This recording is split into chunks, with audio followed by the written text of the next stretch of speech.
Russia has launched especially heavy missile strikes towards Ukraine in recent days, with sirens wailing across the country, including the capital of Kyiv.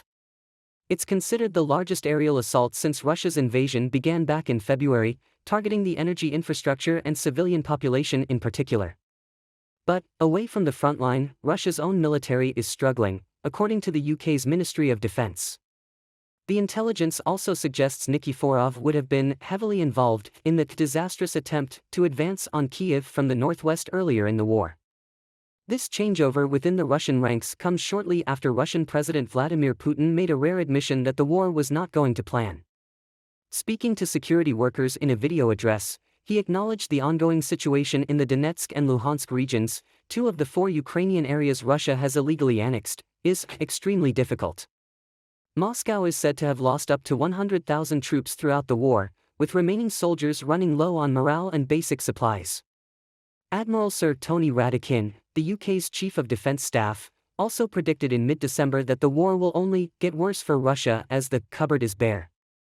Speaking to an audience at the Royal United Services Institute, he said, "Let me tell Putin tonight what his own generals and ministers are probably too afraid to say, that Russia faces a critical shortage of artillery munitions."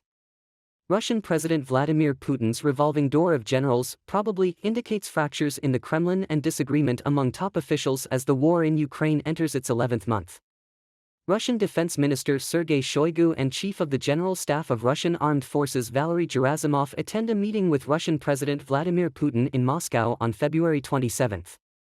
The failure to decisively end the conflict has seen Russia and Ukraine enter the 11th month of fighting with little end in sight. Russia has started to run short on munitions, seeking help from Iran and North Korea to replenish rocket and artillery ammunition before possibly running out in early 2023. The Grand Kremlin Palace, left, and the Cathedral of the Annunciation in Moscow on Tuesday, February 15, 2022. Russia announced the start of a pullback of some forces after drills that raised US and European alarm about a possible military assault on Ukraine. Britain has continued to support Ukraine with direct weapons supplies and a training program that aims to better prepare the defense forces to protect their homeland. The Secretary of Belarus Security Council said in an interview on Friday that it was unlikely that a Ukrainian air defense missile downed on Thursday had entered Belarusian airspace by accident. Belarus Defense Ministry said on Thursday its air defense forces had shot down a Ukrainian S-300 surface-to-air missile near the village of Harbacha in the Brest region, some 15 kilometers, 9 miles, from the Belarus-Ukraine border.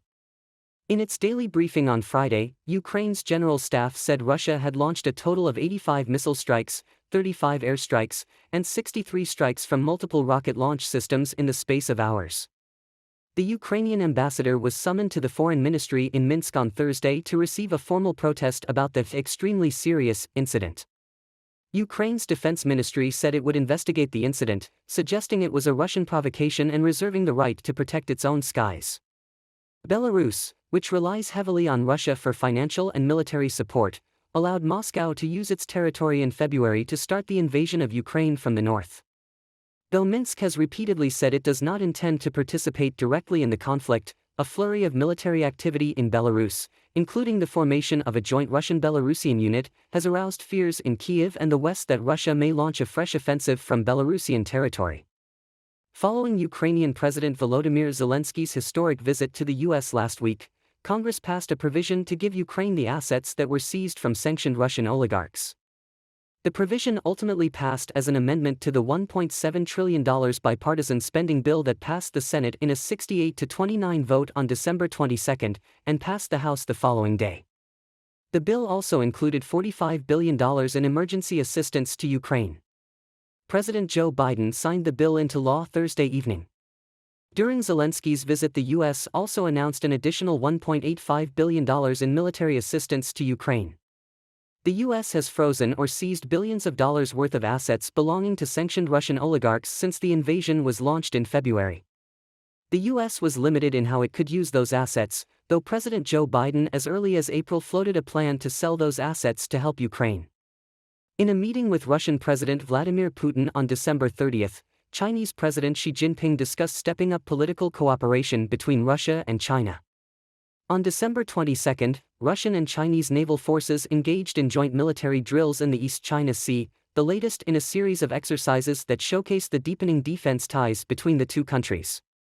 On December 21, Russia's deputy chairman of the Security Council Dmitry Medvedev traveled to China for an unannounced meeting with Chinese President Xi Jinping. The trip occurred the same day that President Volodymyr Zelensky visited Washington for talks with U.S. President Joe Biden. In an address on December 25, Chinese Foreign Minister Wang Yi defended Beijing's stance regarding Russia's full-scale war and indicated that it would strengthen its ties with Moscow in the upcoming year. He said China would deepen strategic mutual trust and mutually beneficial cooperation with Moscow. Regarding Russia's full-scale war, which he referred to as the Ukraine crisis, he said, "We have consistently upheld the fundamental principles of objectivity and impartiality, without favoring one side or the other, or adding fuel to the fire, still less seeking selfish gains from the situation." China has vowed to maintain what it described as its objective and fair stance on Russia's war in Ukraine following a meeting between Vladimir Putin and Xi Jinping. President Xi said Beijing and Moscow should closely coordinate and cooperate in international affairs and emphasized Russia's willingness to engage in negotiations over Ukraine, Chinese state broadcaster CCTV said in its report on a call between Mr. Xi and Russian President Vladimir Putin.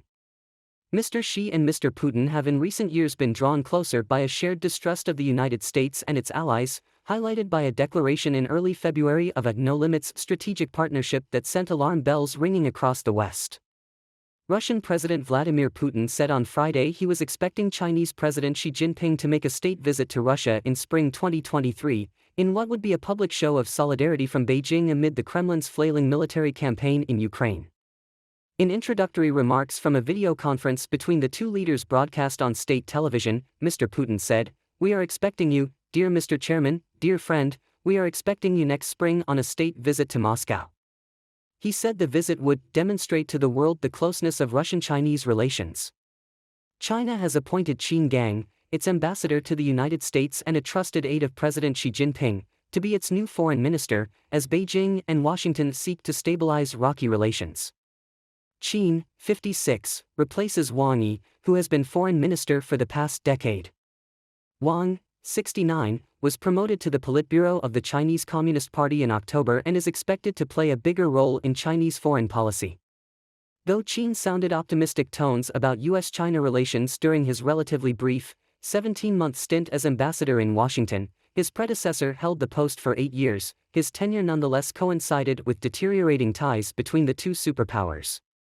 He displayed a willingness to work with the United States, declaring upon his arrival in Washington in July 2021 after a period of unusual public vitriol between senior U.S. and Chinese officials that relations held great opportunities and potential. The U.S. State Department did not respond immediately to a request for comment on Qin's promotion. Xi and U.S. President Joe Biden pledged more frequent communication during mid-November talks aimed at preventing a new Cold War between their countries, and U.S. Secretary of State Antony Blinken is due to visit China in early 2023. Russian President Vladimir Putin and Chinese leader Xi Jinping vowed on Friday to deepen their bilateral cooperation against the backdrop of Moscow's war in Ukraine. Putin and Xi made no direct mention of the raging conflict in their opening remarks via video conference, before going into private talks. The pair hailed strengthening ties between Moscow and Beijing amid what they called geopolitical tensions and a difficult international situation, with Putin expressing his wish to extend military collaboration. The Russian leader said he expected Xi to visit Moscow in the spring. Such a trip, he said, would demonstrate to the whole world the strength of the Russian-Chinese ties on key issues, and will become the main political event of the year in bilateral relations. Xi, in turn, said through a translator that, in the face of a difficult and far from straightforward international situation, Beijing was ready to increase strategic cooperation with Russia. Ties between the two countries have grown stronger since Putin sent his troops into Ukraine on 24 February. Just last week, Moscow and Beijing held joint naval drills in the East China Sea. China has pointedly refused to criticize Moscow's actions in Ukraine, blaming the US and NATO for provoking the Kremlin, and has blasted the punishing sanctions imposed on Russia. Russia, in turn, has strongly backed China amid the tensions with the US over Taiwan. Vladimir Putin and Xi Jinping hailed deepening ties between Russia and China in talks Friday, despite signs that Beijing is impatient with the wider political and economic impact of Russia's struggling invasion of Ukraine. Ukraine's defenses shot down all of the fourth wave of drones sent over the past day, with a district administrative building sustaining damage in Kyiv, according to local authorities and Ukraine's military command in the east.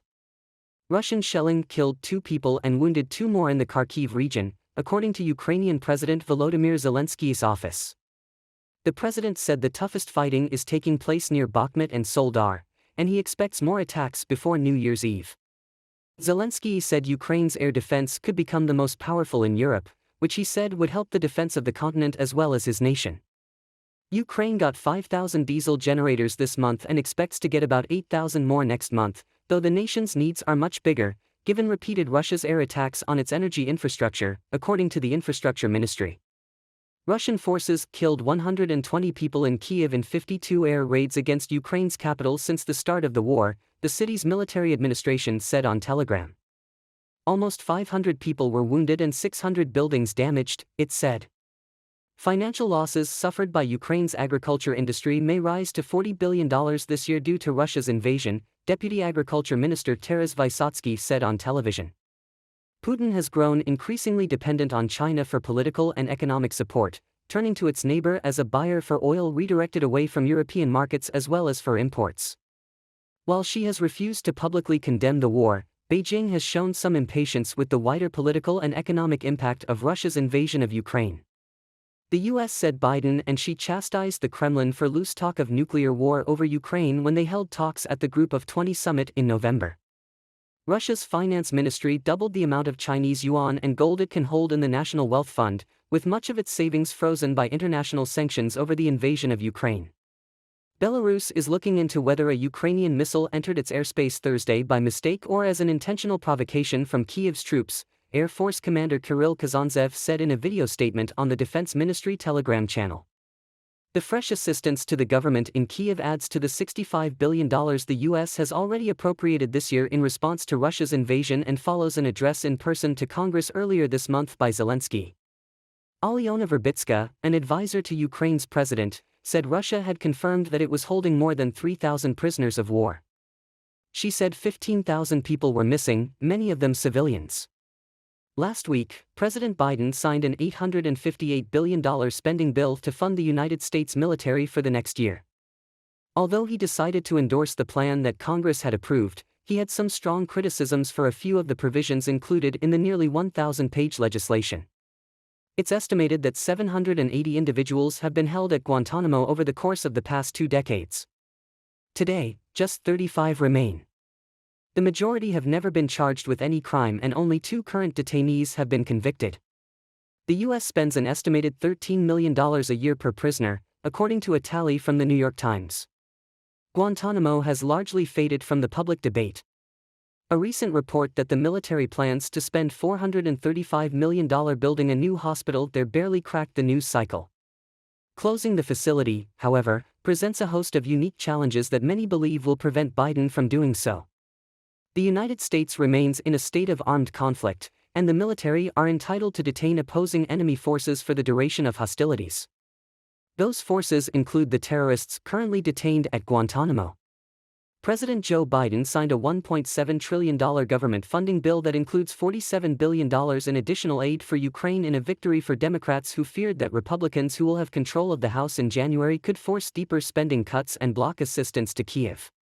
The fresh assistance to Ukraine adds to the $65 billion the U.S. has already appropriated this year to address Russia's invasion and follows an address to Congress earlier this month by Ukrainian President Volodymyr Zelensky.